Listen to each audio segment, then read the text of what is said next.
मंत्र और नाम इनको कभी मत छोड़ो। हरि स्मृति सर्व विपद विमोक्षणम। ये माया रचेगी, आपके समीप ही रचेगी, जिससे आपको भजन रहित कर दिया जाए। बस आप पकड़े रहो। जैसे तूफान आया है और आप कोई मजबूत पकड़ लिए तो तूफान निकल गया। पहाड़ का सहारा ले लिया, तूफान निकल गया। भगवान नाम पहाड़ है। किसी भी स्थिति में अमंगल नहीं होने देगा। शरीर छूट सकता है, छूटने वाला है, भजन नहीं छूटना चाहिए, कैसी भी परिस्थिति हो।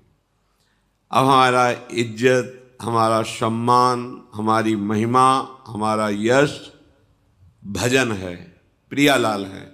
ये नहीं रुका तो सब ठीक है, और ये नहीं चल रहा और सब ये है तो ये सब कुछ नहीं, स्वाप्निक है। इसलिए धैर्यपूर्वक सत्संग के प्रभाव से खास बात पकड़नी है। बड़े से बड़े सुख के समय में हर्षित होना, मनोरंजन करना, प्रमाद स्थिति आना, ये संभव है। बड़े से बड़े दुख के, ऐसी विपत्ति, ऐसा संकट, ऐसा विषाद, ऐसा भय, दोनों परिस्थिति में भजन न छूटे। चाहे भारी से भारी अनुकूल परिस्थिति हो या प्रतिकूल परिस्थिति हो, तभी निकल सकते हैं। नहीं तो ऐसा नहीं। कभी मीरा जी ने किसी का भी हित नहीं किया, लेकिन उनके देवर में ही ऐसी कुबुद्धि बैठ गई, पूरे जीवन भयंकर क्लेश देने का उपाय वो करता रहा। कोई भी हो, तुम्हारे समीप ही पैदा कर दिया जाएगा क्लेश, तुम्हारे समीप ही जाल बिछा दिया जाएगा। आपको नाम नहीं छोड़ना। शरीर छूट जाए कोई बात नहीं, तुम्हारी निंदा हो रही कोई बात नहीं, शरीर तो छूटना ही है। यहां ना किसी का यश रहता है ना अपयश रहता है। नाम चल रहा है, हमारी अंदर से निष्ठा परिपक्व है, डिगी नहीं। निष्ठा उसी को कहते हैं जो भयानक विपरीत परिस्थिति में भी ना डिगे।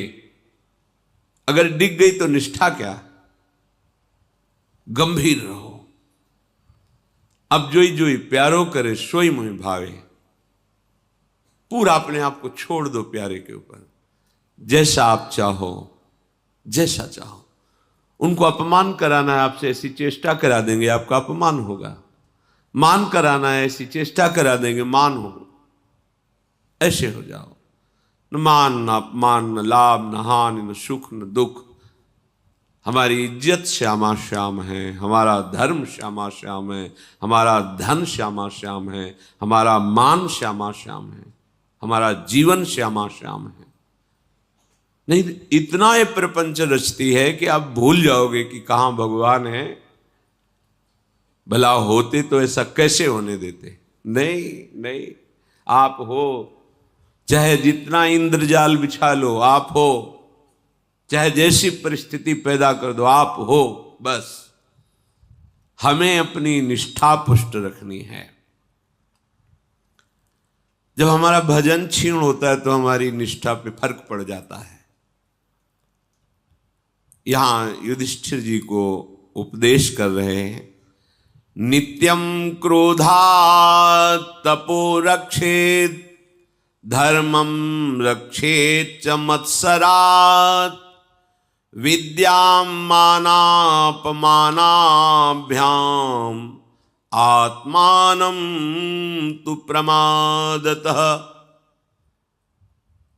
तुम्हारा जो भजन है, जो आप कष्ट सह रहे हैं, उसे तप कहते हैं। आंतरिक जो क्लेश मिल रहा है भक्ति करते हुए, नाना प्रकार के विकार, नाना प्रकार की प्रतिकूलताओं को आप गंभीरता पूर्वक सह रहे हैं, क्रोध को बाहर प्रकट नहीं होने दे रहे, तो आपके भजन की रक्षा हो रही है, आपका भजन सुरक्षित है। ऐसा नहीं कि भजन करने वालों के ऊपर विपत्ति नहीं आती, वो सदैव विपत्ति रहित रहते, नहीं। अभी आगे एक चरित्र आएगा, आप सुनना। विपत्तियां ऐसी संसारिक पुरुष को भी नहीं आती जैसे भक्तों के जीवन में आती है, पर वहां भगवत साक्षात्कार का योग बनता है। उसी स्थिति में, भयानक विपत्ति में सर्वांतःकरण एकाग्र होकर एकमात्र त्राहि माम प्रभु, आप देखो, आपका ही सब किया कराया है, आप देखो। वो संभालते हैं और अपना अनुभव कराते हैं, तभी उनकी अनुभूति इतनी मजबूत हो जाती है कि काल का प्रभाव, स्वभाव का प्रभाव, माया का प्रभाव वो उनके मार्ग में हलचल नहीं पैदा कर सकती। गंभीर स्वभाव, निरंतर भगवत स्मरण परायण, और क्रोध का अवसर आने पर भी क्रोध न करना, चुपचाप सह जाना। ये बहुत बड़ा भजन रक्षा का सूत्र है। हमारा भजन यहीं से रुकता है, छुपता है, क्षीण होता है प्रभाव उसका। क्रोध आने के अवसर दिलाती है माया, बहुत दिलाती है, पर शांत। अब जैसे आपकी इच्छा हो प्रभु, आप वैसा कीजिए, हम तो आपके यंत्र हैं, जैसा कराते जाओगे वैसा होता जाएगा, जैसा कराया वैसा हो गया, आगे जैसा आपका विधान होगा वैसा होता रहेगा। शांत। तप के द्वारा, तप माने होता है क्लेश को सहना।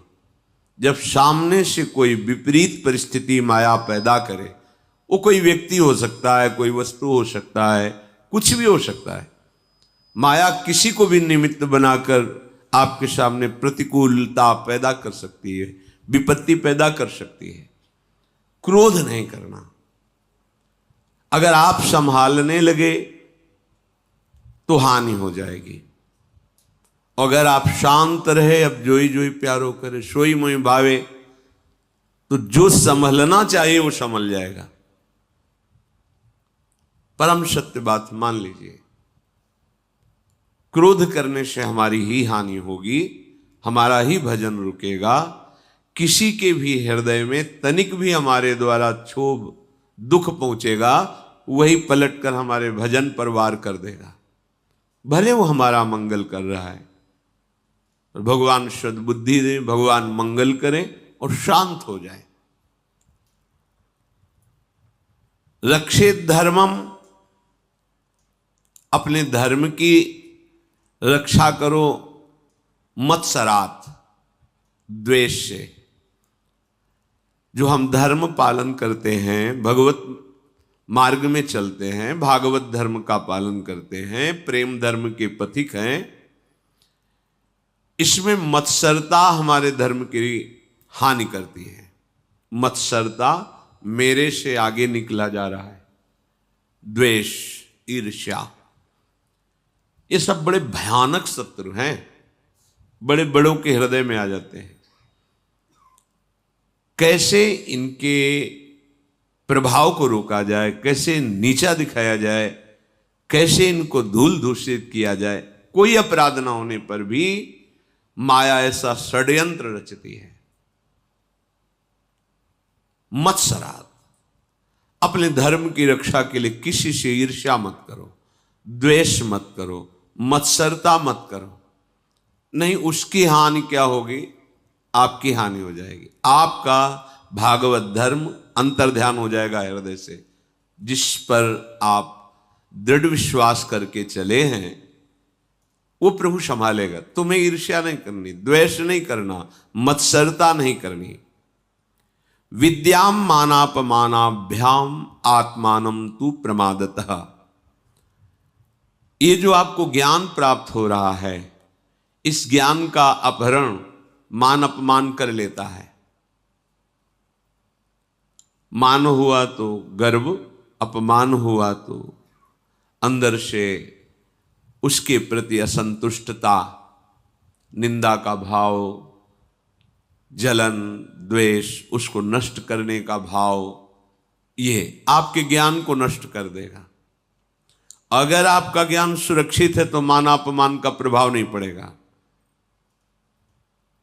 मान और अपमान दोनों ये ज्ञान का अपहरण करने वाले हैं। इसलिए आदेश करते हैं विद्याम मानापमानाभ्याम, विद्या के प्रभाव को मान अपमान से बचाइए। जो तुम्हें ज्ञान मिला है, अगर मान सुख भोगने लगोगे तो द्वैत हो गया ना, दूसरा कोई मान कर रहा है तो कहां ज्ञान रहा। अपमान के दुख को तो फिर तुम्हारे हृदय में आएगा ना कि ये दूसरा व्यक्ति मूढ़ है, दुष्ट है। नहीं नहीं, लीला बिहारी की लीला है। एक गाय की शान बांधता है तो खूंटा हिला के देखता है, हिलेगा तो नहीं। ऐसे ही बार बार जीवन भर कहीं तुम्हारी निष्ठा में कोई कमी तो नहीं, परिपक्व प्रभु करते रहते हैं। अब वो कैसे जाल रचते, क्या लीला करते हैं, आपको केवल प्रभु की तरफ देखना बस। अब तो जीवन प्राण सर्वस्व आपको समर्पित है। जैसा खेल खेलो, आपका है। खेलो खेल जैसा आप जैसा चाहो, जैसा चाहो इस शरीर से चेष्टा कराओ, जैसा चाहो लोक से इस शरीर पर चेष्टा कराओ, जैसा चाहो वैसा व्यवहार करो। नाथ, ये जीवन अब आपके हाथ में है, आप जैसा चाहो। ये ज्ञान है, इसी ज्ञान की रक्षा मान और अपमान से बचाइए। और ये ज्ञान बचा रहेगा तो मान अपमान प्रभाव नहीं डाल पाएगा। आत्मानम तु प्रमादतः, और अपने आप को प्रमाद से बचाइए। जो करना चाहिए उस पर आलस्य, प्रमाद ठीक नहीं है। जो नहीं करना चाहिए प्रमादवश वो नहीं करना। प्रमाद ऐसा होता है कि ना करने वाले कार्य को करा देता है और करने वाले कार्य में आलस्य पैदा कर देता है। तो आप अपनी दिनचर्या, अपने मार्ग में अपने आप को सुरक्षित रखने के लिए प्रमाद मत कीजिए। जीवन में देखा है, चाहे किसी परिस्थिति के कारण हो, शास्त्र आज्ञा का तनिक भी उल्लंघन हुआ है तो अपने को विक्षेप होता है। कोई करे या ना करे विक्षेप, अपने को विक्षेप होता है। चाहे जैसी परिस्थिति हो, शास्त्र आज्ञा का उल्लंघन नहीं करना चाहिए। पक्का विश्व खिलाफ हो आपके और आप शास्त्र के अनुसार चल रहे हो, आपका मार्ग रुकेगा नहीं। और जहां प्रमाद स्थिति हुई कि अब तो ये स्वीकार ही करना होगा, अब तो ऐसा, और वो शास्त्र विरुद्ध है, तहां आपकी हानि हो जाएगी, तहां आप कमजोर हो जाएंगे, भय उपस्थित हो जाएगा। इसलिए आत्मानम तु प्रमादतः, अपने आप को प्रमाद से बचा लीजिए। ना करने वाला कार्य बिल्कुल मत कीजिए, जो करने योग्य हो उसमें आलस्य मत कीजिए, अवश्य कीजिए। प्रमाद का कार्य यही होता है, ना करने योग्य कार्य करा देता है और करने योग्य कार्य में आलस्य पैदा कर देता है। बड़े बड़े जितने भी संत महापुरुष हैं, जीवन भर अपने को साधक ही माना है। ये संसार शिक्षा देता रहता है।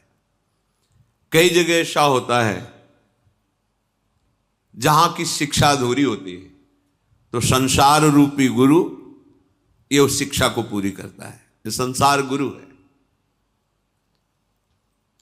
नई नई पूरे जीवन भर नए नए अनुभव होते रहते हैं। अच्छा, ऐसा भी, ये तो मुझे पता ही नहीं था। चाहे कोई कितना भी बड़ा उपासक संत हो, जीवन भर शिष्य ही रहता है, क्योंकि अगाध ज्ञान संपन्न भगवान जीवन भर किसी न किसी के निमित्त से उपदेश देते रहते हैं। तब लगता है हाँ, अब ये ज्ञान अधूरा था, अब ये पूरा हुआ। एक अक्षर भी शास्त्र के विरुद्ध चलने पर आज नहीं तो कल, कल नहीं तो आगे तुम्हारे अंदर विक्षेप पैदा हो जाएगा। तस्मा शास्त्रम प्रमाणम ते कार्य व्यवस्थित। बिल्कुल अपने को प्रमाद स्थिति में ना आने देकर। प्रमाद स्थिति होगा ऐसा नहीं, आप गलत तो नहीं है, बस ये देखना है। जो नहीं करना चाहिए वो कर दिया, जो करना चाहिए उसमें प्रमाद किया, इससे अपने आप को बंधन में डाल देंगे, अपने आप को संकट में फंसा लेंगे। आत्मानम तु प्रमादतः, अपने आप को प्रमाद से बचा लीजिए। आनुशंस्यम परो धर्मः क्षमा च परमं बलम आत्मज्ञानम परम ज्ञानम सत्यम व्रत परम व्रतम। हृदय में क्रूरता ना आने पावे, स्फुरणा हो, थोड़ी देर के लिए ऐसे विचार भी आ जाएं तो तत्काल जो भगवत मार्ग का आश्रय लिए हो उसे रोकिए। आन संशयम परो धर्मा, किसी भी तरह से क्रूरतापूर्ण वृत्ति के द्वारा हमारी कोई चेष्टा ना हो, ये परम धर्म है। अगर वर्तमान में कोई अपराध नहीं है और पूर्व अपराध का फल भगवान भगवाना चाहते हैं तो धैर्यपूर्वक भोग लो, आगे आपको भगवत धाम जाना है, बिल्कुल घबराने की जरूरत नहीं है। अपने द्वारा कोई क्रूर कर्म ना बनने पावे। जहां हम अपने बचाव पक्ष में खुद खड़े हो जाते हैं वहां हम हार जाते हैं। जब हमारे बचाव पक्ष में धर्म होगा, भगवान होंगे, तो परास्त नहीं होंगे। आनुशंसम परो धर्म, क्रूरता का अभाव ये परम धर्म है। हृदय में क्रूरता, दूसरे को किसी भी तरह कष्ट देने का भाव बिल्कुल नहीं होना चाहिए। क्षमा च परमम बलम, सबसे बड़ा बलवान कौन कहा जाता है? जिसके हृदय में क्षमा होता है। बहुत कठिन बात है क्षमा करना। दंड देना बहुत सरल बात है, लेकिन क्षमा करना बड़ा कठिन बात है। ये बिना भगवान के बल के नहीं होता। जब भगवत बल हृदय में हो जाता है तभी ये क्षमा बल, नहीं तो हो गया, बस बहुत हो गया, अब देख लेंगे, बस ये बात आ जाती है। नहीं, जो हरि जैसे सहाएंगे उससे चुपचाप सहेंगे। राधा राधा राधा राधा। बचपन से भजन कर रहे थे श्री दाम जी महाराज। जब ब्याह हुआ, पत्नी ने प्रेरणा की कि अभी तक आप ठाकुर जी की सेवा करते रहे, भजन कर, अब कुछ कीजिए, अर्थ की आवश्यकता है। धीरे धीरे वो ग्राम के धनी पुरुष की सेवा में, फिर वो राज कर्मचारी की सेवा, फिर मंत्री की सेवा। मंत्री ने उनकी ईमानदारी, पवित्रता, सत्यता पर विचार करके बादशाह के खजांची पद पर उनको विराजमान किया। अब उनसे जब कोई दुखी होकर कहता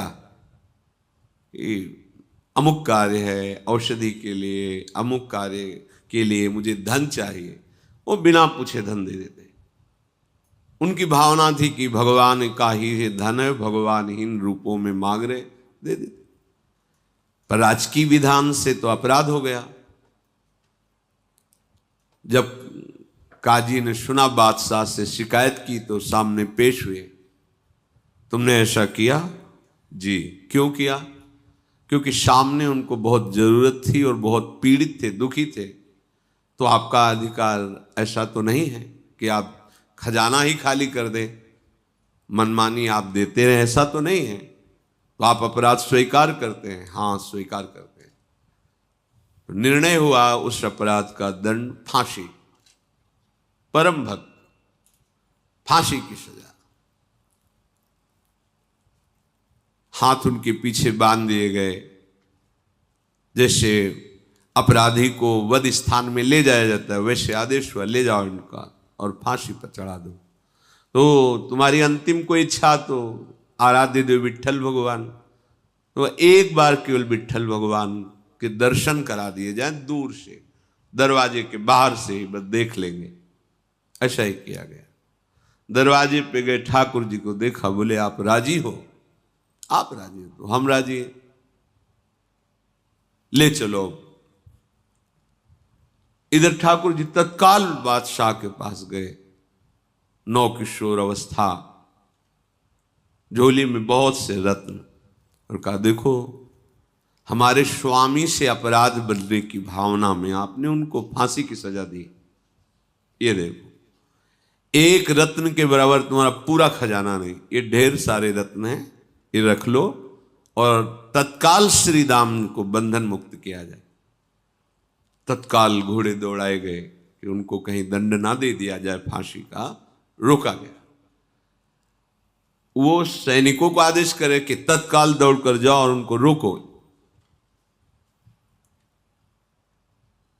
पूछा तुम्हारा नाम क्या है? बोले बिट्ठू नाम है। करते क्या हो? श्री राम की चाकरी करते हैं, उनके नौकर हैं। तो श्री राम ने तो कभी बताया नहीं।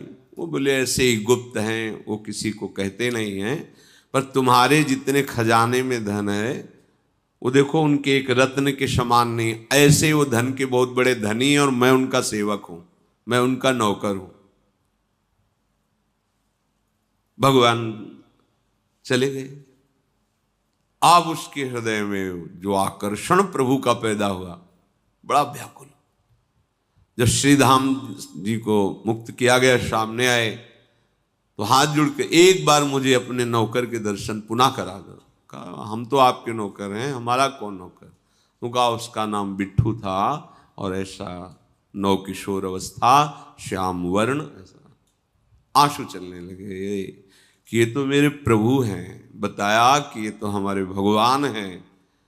पर ये शब्द सुनकर उनका हृदय कि अरे भगवान अपने आप को अपने भक्त का सेवक कहते हैं, अखिल ब्रह्मांडों के स्वामी होकर के।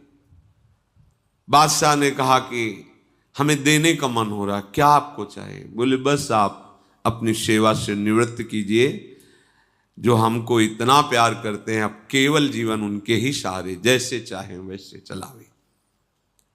ऐसा नहीं कि विपत्तियां नहीं आती, संकट, बड़े बड़े संकट आते हैं, पर हम धैर्य धारण करें, क्रूरता हमारे हृदय में ना आ जाए, अश्रद्धा ना आ जाए, नास्तिकता ना आ जाए कि कहां भगवान है, ऐसा क्यों होगा। नहीं, आपकी माया का खेल करो प्यारे, जैसा चाहो वैसा करो। हृदय में क्षमा और आत्मज्ञानम परम ज्ञानम, जिससे स्वरूप का बोध हो गया है वही परम ज्ञानी है। आत्मस्वरूप अपने स्वरूप में स्थित है।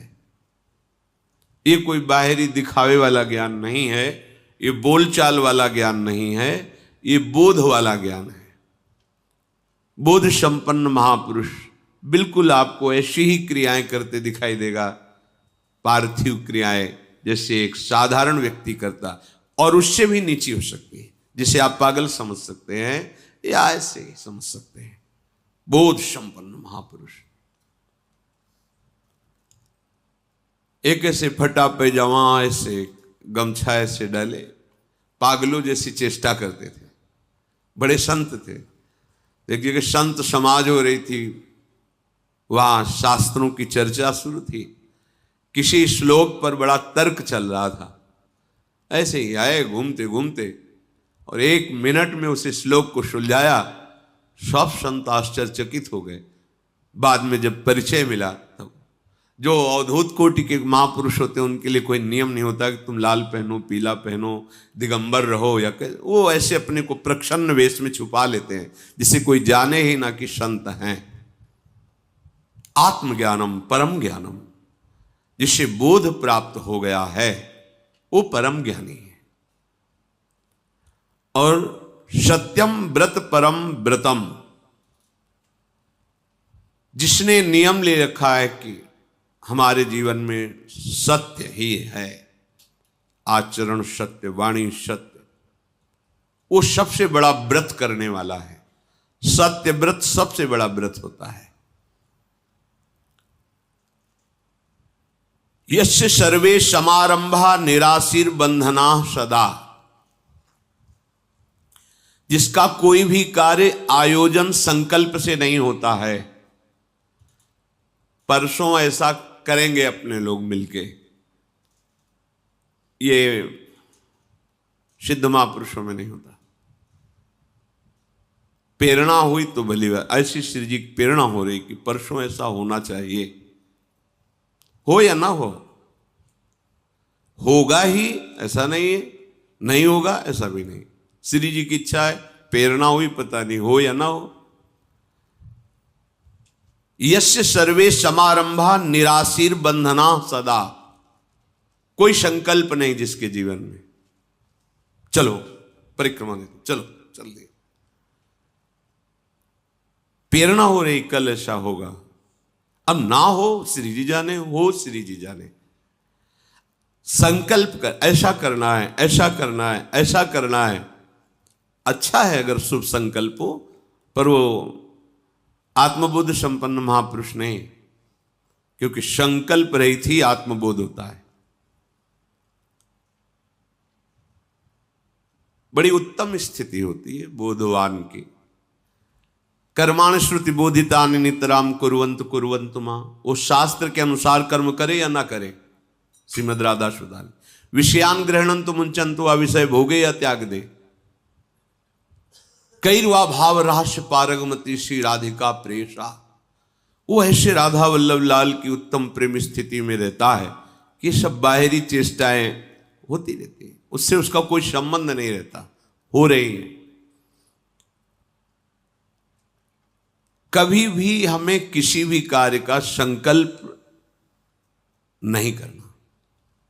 जैसे कहा तुम ऐसा संकल्प करो, ये सब प्रारंभिक बातें हैं। जब हमारा जीवन प्रभु को समर्पित है, मैं ऐसा नहीं करूंगा, मैं ऐसा करूंगा, मेरा अधिकार ही नहीं रह गया। आप जानो, आपका कार्य जाने, जैसा मन हो वैसा खेलो। वो खेलेंगे, 20 बाजारों में कोड़े मार मार करके खाल खींची जा रही, क्या अपराध है, क्या अपराध है? कृष्ण कृष्ण बोल रहे, यही नहीं। आपका सर्वस्व है, जैसे चाहो करो, आप जैसा, आपका विधान जैसा। ये बहुत बहुत ही विचार से ऊपर की बातें हैं, बुद्धि काम नहीं करेगी। प्रभु का खेल, अपने आप से अपने आप में खेल रहे। कभी तो इंद्रप्रस्थ की रचना करवाते हैं, मायासुर से दिव्य सभा तैयार करवाते हैं, और विश्व के सारे राजाओं को चरणों में झुका देते हैं। कभी द्यूत कीड़ा में परास्त होकर 12 वर्ष का वनवास, 1 वर्ष का अज्ञातवास, भरी सभा में द्रौपदी को वस्त्रहीन करने की चेष्टा, ऐसे महावीरों के पतियों के होते हुए भी क्या लीला है इसकी। यस्य सर्वे समारंभा निराशीर बंधना सदा, त्यागे यस्य हुतम सर्वम सा त्यागी सच बुद्धिमान। जिसके संपूर्ण आयोजन बिना संकल्प के होते हैं, कोई भी कामना पूर्वक संकल्प नहीं किया जाता, वही सबसे बड़ा त्यागी। संकल्प का त्यागी ही सबसे बड़ा त्यागी है। ध्यान कीजिए, प्रभु की मौज है, कोट पहना दिया, कपड़ा पहना दिया, घड़ी बांध दिया, जंजीर पहना दी सोने की, ये वो किसी ने उतार लिया, प्रभु की मौज है। दूसरा देखकर निंदा कर सकता है, स्तुति कर सकता है, उसकी मौज, जैसा चाहो वैसा करो। अब यहां सोच नहीं है कि ये करना ये नहीं करना है, जैसा चाहो वैसा करो। आयोजन प्रयोजन दोनों खत्म। किस प्रयोजन से हो रहा है? कोई प्रयोजन नहीं। क्या कोई कामना रह गई, कोई सुख भोग की चाह रह गई? नहीं, बिना प्रयोजन के। अब जो प्रयोजन युक्त होके करते हो, बिना प्रयोजन की क्रियाओं को कैसे जान पाएंगे? समस्त कामनाएं, कुछ ही दिन भजन करो तो शांत हो जाएंगी धीरे धीरे, देखना। फिर लक्ष्य की तरफ जिसकी दृष्टि और उस दृष्टि का दृष्टि से मिल जाना, फिर कोई प्रयोजन रह जाना, अब कोई प्रयोजन ही नहीं, ना कोई आयोजन है ना कोई प्रयोजन है, और बिना किसी संकल्प के आयोजन और प्रयोजन सब दिखाई देते हैं, सब चलते रहते हैं, इसलिए कोई समझ नहीं पाता है।